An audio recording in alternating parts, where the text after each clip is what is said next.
tayo ngayon sa ano to, Nasugbo Cavite Road.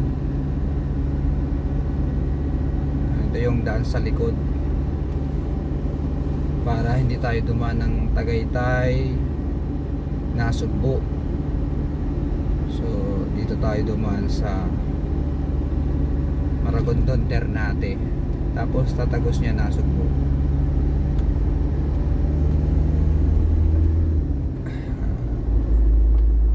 So pag araw maganda dumaan dito, puro green nakikita mo wala pang traffic. Ang traffic lang yan pagdating mo na dyan sa may Naik Tansa. Yan ang traffic dyan, pero hindi masyado, hindi katulad dun sa may Aguinaldo Road na matraffic talaga yan. Bali hinatid natin yung ating kapatid dyan sa may Nasugbo.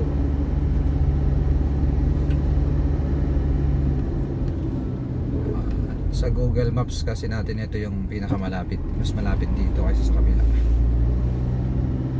Yun nga lang syempre puntok-puntok to pero maganda, puro green na nakikita. Kaso kapag gabi parang hindi siya safe kasi mahaba tong bulubundukin na to, itong magubad na kalsadang to. Tsaka madilim din dito pag gabi wala namang street light dito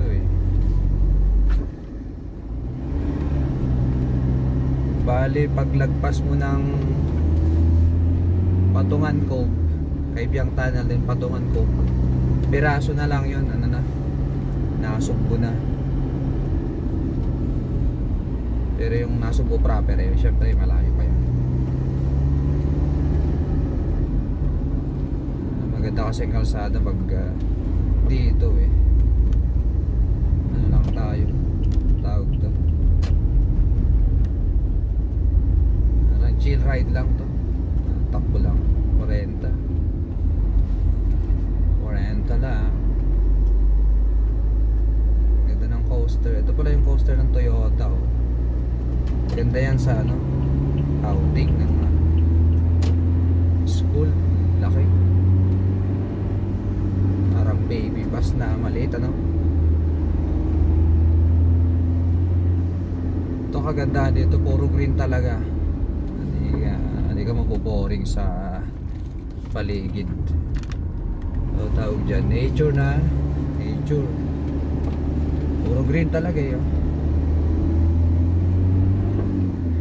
buti nga napoprotektahan to ng gobyerno para hindi putulin yung mga punong kahoy. Ito magubat talaga tong parte na to ng Nasugbo at Cavite, itong bandang Ternate na to. Hindi ko nakita yung maraming unggoy sa gilid, nasa loob yun sa gitna. Minsan nagpapakita dito yung mga yun, mga unggoy, pero kaya wala tayo na tsambahan. Kahit isa lang.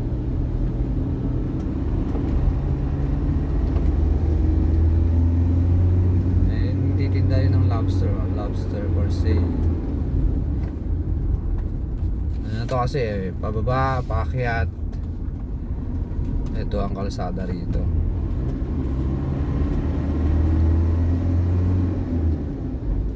Pero maganda naman. Maganda nga rito nagmumotor ako rito, itong kalsada na to. Sarap magmotor dito. Marami rin nagbabike dito dahil malamig, mahangin, makulim, mapuno pa. Marami rin nagbabike dito.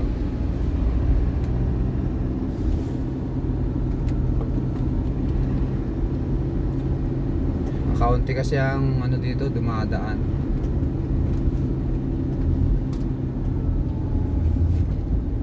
Bus nga bihira lang dumaan din.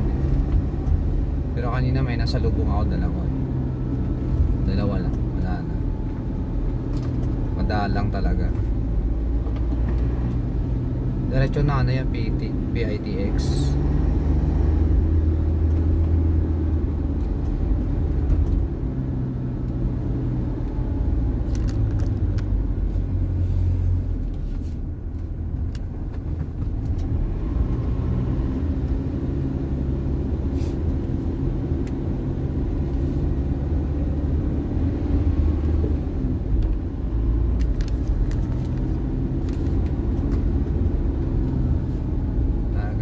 ating cellphone holder.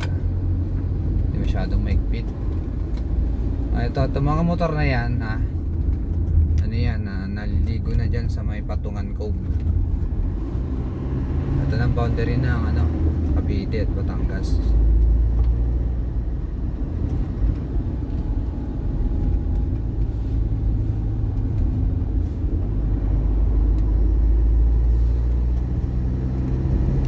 Ganda talaga ng kalsada rito, promise.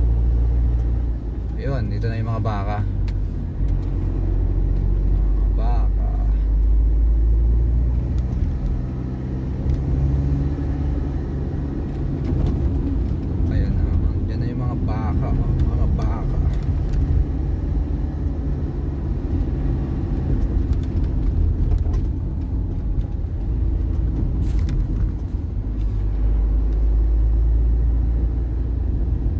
Ano lang kasi to, bundok-bundok.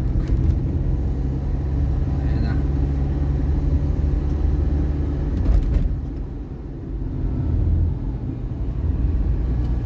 Ang sarap mag-drive dito. Yung nature ba naman nakikita mo lagi ganyan. Bale, mag-isa na lang tayo kasi wala, pauwi na tayo ng Cavite. Iwan na natin ang ating kapatid doon. Ay na. Layo-layo nga lang din Hindi tayo nagpapatugtog dahil uy, loko tong baka na, nasa gitna na. Pag-upload tayo sa YouTube, ay lalagay niya agad doon copyright. Ayan. Tayo nag music, naka-copyright. At maglagay ka ng at pag-download ka ng music na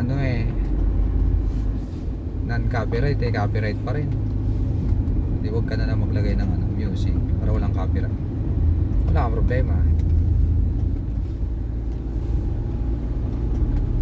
Document lang natin itong magandang kalsada ng Cavite, Batangas.